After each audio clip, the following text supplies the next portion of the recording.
प्रेमचंद अग्रवाल का 50 से 60 करोड़ की प्रॉपर्टी तैयार हो रही है। यमकेश्वर क्षेत्र में उनके बेटे का एक रिजॉर्ट बनाया जा रहा है और उनका बेटा रिजॉर्ट बनाने के लिए वहां पर संरक्षित पेड़ों का कटान करता है। और मैं पूछना चाहता हूं, जो बदतमीज कैबिनेट मंत्री विधानसभा के अंदर कहता है साले क्या पहाड़ियों के लिए बना उत्तराखंड, तो मैं प्रेमचंद अग्रवाल से पूछना चाहता हूं, क्या तुम्हारे होटल, तुम्हारे रिजॉर्ट, क्या उत्तराखंड को लूटने के लिए आप इस राज्य में आए हो? उनसे मैं सवाल पूछना चाहता हूं।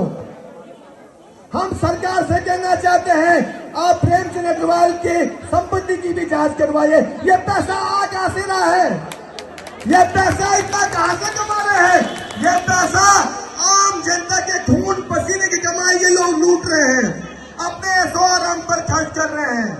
मैं देख रहा था अभी हमारे बीच हमारे विधायक एक बात कह रहे थे, गैरसैंण राजधानी की बात कर रहे थे।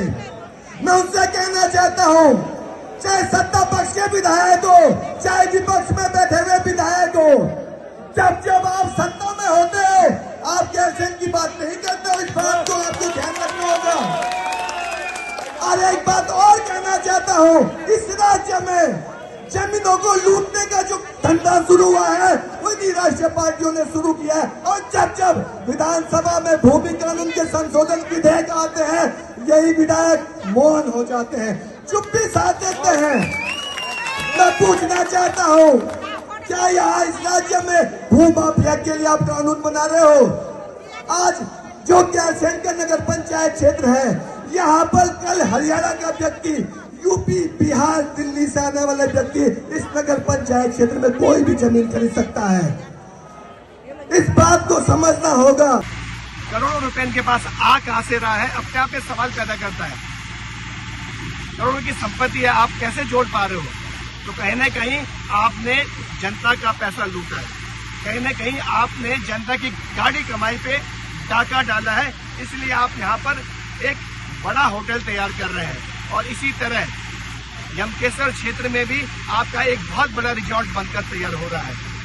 इस बात को समझना होगा, जिस राज्य की जनता लगातार गरीब हो रही हो, उस राज्य के नेता दिन दुगनी रात चौगुनी उनकी प्रगति हो रही हो, इस राज्य के संसाधनों को लूट रहे हैं। और आप देख रहे हैं कि आम आदमी को अपना घर बनाने के लिए तमाम तरह की दिक्कतें होती हैं, तमाम तरह के नियम कायदे कानून प्राधिकरण एनजीटी से लेकर तमाम समस्याओं से आम आदमी जूझता है। लेकिन जब एक कैबिनेट मंत्री, एक वीआईपी व्यक्ति एक आलीशान होटल बनाता है, प्रॉपर्टी जोड़ता है, उसके लिए कोई नियम कायदे कानून नहीं होते हैं। चाहे पेड़ों को कटान हो जाए, चाहे सरकारी जमीन पे कब्जे हो जाए, चाहे अन्य तरह से गैर कानूनी कार्य हो जाए, वहां पर कोई भी आपत्ति सरकार को नहीं होती है। तो सारे नियम कायदे कानून आम जनता के लिए हैं। और जो वीआईपी लोग हैं वो इस तरह से इस राज्य के रिसोर्सेज को लूटते हुए अपने लिए संपत्तियां जोड़ रहे हैं, ये भी हमको समझना होगा। और हम इस बात को लेकर संघर्ष कर रहे हैं कि प्रेमचंद अग्रवाल को तत्काल मंत्री पद से बर्खास्त किया जाना चाहिए। एक तो इन्होंने पहाड़ के लोगों को अपशब्द बोले हैं, दूसरा इनके पास इतनी संपत्ति आई कहां से, इसकी भी अब जांच होनी चाहिए। ये हम मांग सरकार से कर रहे हैं।